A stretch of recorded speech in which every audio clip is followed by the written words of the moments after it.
సవాల్ ఈసినోడైతే రావాలే, రంగంలకు దిగాలే.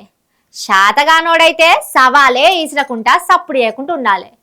కానీ మన రేవంత్ రెడ్డి సార్ అయితే నేను అట్లా కాదు ఇట్లా కాదు అన్నట్టు చేస్తున్నాడు.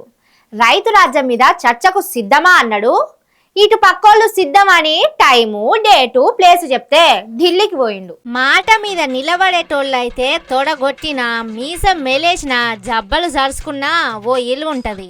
చేసిన సవాల్కు ఖచ్చితమైన ఖరీదుంటది. అగో అందుకే చెప్పిన మాట ప్రకారం చేసిన సవాల్కు కట్టుబడి సోమాజిగూడ ప్రెస్ క్లబ్ కు బయలుదేరిండు మాజీ మంత్రి కేటీఆర్. తెలంగాణ భవన్ లా మీడియాతోని మాట్లాడుకుంటా రైతు రాజ్యం మీద సవాల్ ఇచ్చినోళ్ళు ఇక రాండ్రి చూసుకుందాం అన్నట్టు చెప్పిండు. ప్రెస్ క్లబ్ కు బయలుదేరిపోతా ఉన్నాం. ముఖ్యమంత్రి గారు నిన్ననే బయలుదేరి ఢిల్లీ పోయినారంట. మేము అనుకున్నాం వస్తారేమో అనుకున్నాం, రావడం లేదని నేను అనుకుంటా ఉన్నాను, ఎందుకంటే ఢిల్లీలో ఉన్నానని చెప్తున్నారు. మరి వ్యవసాయ మంత్రి గారు వస్తారా లేదా ఇంకెవరన్నా బాధ్యత గల మంత్రి గారు వస్తారా లేక ఉప ముఖ్యమంత్రి గారు వస్తారా మాకు తెలియదు. ఎందుకంటే ముఖ్యమంత్రి గారు స్వయంగా విసిరిన సవాల్ కాబట్టి తప్పకుండా వారి ప్రభుత్వం నుంచి ఎవరన్నా ఒక బాధ్యత గల వ్యక్తి వస్తారని నేను అనుకుంటా ఉన్నా. మేము పోతాము, అక్కడ ఎదురు చూస్తాం. ఎవరన్నా బాధ్యత గల మంత్రో ఉప ముఖ్యమంత్రో వస్తే వారితో కూడా మాకేం బేసిజం లేదు. ముఖ్యమంత్రి రావాలి అని మేమేం అంటలేం. ముఖ్యమంత్రి గారి తరపున ఒక మంత్రి వచ్చినా వారితో చర్చించడానికి ఇంత మంచిగా వాళ్ళన్న చెప్తారా?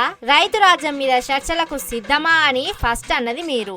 అయినా బీఆర్ఎస్ పార్టీలే డేట్ ఫిక్స్ చేసి ప్రెస్ క్లబ్ లా బుక్ చేసి సీఎం కోసం ఓ కుర్సీ వేసి చాయ్ బిస్కెట్లు కూడా ఇప్పిస్తామన్నాడు. ఆ సవాల్ స్వీకరించకుండా ముఖ్యమంత్రి ఢిల్లీకి పోతే అట్లా కూడా ఇంకో ఛాన్స్ ఇస్తున్నాడు కేటీఆర్. సీఎం లేడు కాబట్టి ఇంకొకరు ఎవరొస్తారో రాండ్రి, రైతు రాజ్యం మీద చర్చలకు సిద్ధం అన్నారు.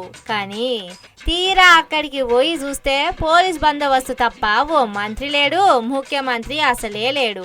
ఈగొస్తారో ఆగొస్తారో అని కొద్దిసేపు ఎదురు చూసి వాళ్లకు శాత కాదని కేటీఆర్ మైకు పట్టిండు.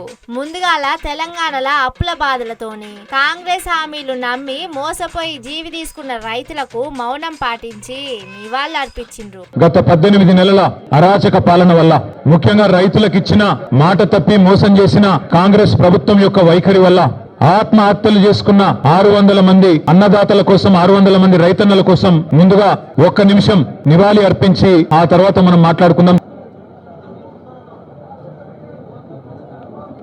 తర్వాత కేటీఆర్ మాట్లాడుకుంటా కాంగ్రెస్ పార్టీ పరిపాలన ఎట్లున్నదో చెప్పిండు. నీళ్ళేమో ఆయన గురువు గారు చంద్రబాబు గారికి కృష్ణా నీళ్లను, గోదావరి నీళ్లను తెలంగాణ రైతులకు సున్నం పెడుతూ, తెలంగాణ రైతుకు మోసం చేస్తూ అక్కడ కింద గోదావరిలో బనకచెర్ల కడుతుంటే దానికి పచ్చజెండా ఊపుతాడు. కింద శ్రీశైలం నుంచి కృష్ణా నీళ్లు అటు పోతిరెడ్డిపాడు నుంచి తోలుకొని పోతుంటే దానికి కూడా కళ్ళు మూసుకొని చంద్రబాబు గారు చెప్పినట్టు కోవట్టు పాలన ఇవాళ నడుస్తా ఉన్నది రాష్ట్రంలో. నీళ్ళేమో ఆంధ్రాకు పోతున్నాయి, నిధులేమో ఢిల్లీకి పోతున్నాయి. నియామకాలు ఆయన తొత్తులు కొంతమందికి ఇచ్చుకొని వాళ్ళనే చూసుకొని మురిసిపోతా ఉన్నాడు.